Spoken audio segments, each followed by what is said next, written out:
But where do you think are the blind spots medtech startups are facing? The black holes.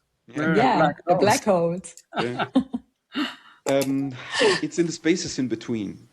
Right. It's it's a pretty fitting analogy, I think.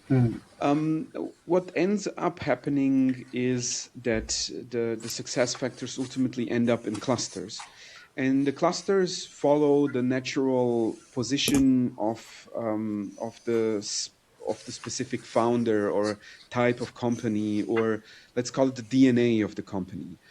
I'm a firm believer that there's pretty much three types of medtech startup founders. That is the clinical startup founder. So the one who comes from, like me, it's a doctor or a physiotherapist or someone who comes from the medical side. The business founder who comes from the business side, maybe ex-consultant or similar things, or the technical founder, which knows about the technology and what the technology enables them to do. So somewhere in between there are the blind spots, because as you mentioned rightfully, for you, it was very visible why startups profit from it right away.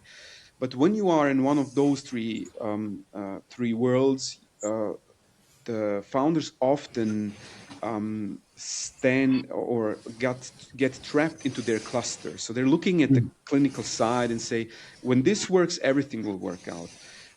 The business founder says, okay, I just need sales and then it will work out, or I just need funding. But we know from companies from the past, from IBM Watson Oncology or from Microsoft Health Vault, or that funding isn't a magical pill that you can just like throw money on the problems.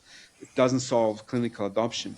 So actually the blind spots are really in between. And that's why I say it's not like one factor which does the difference. It's actually all the factors combined and how they interact with each other. That's why I'm a big believer in alignment instead of just like the one magic bullet.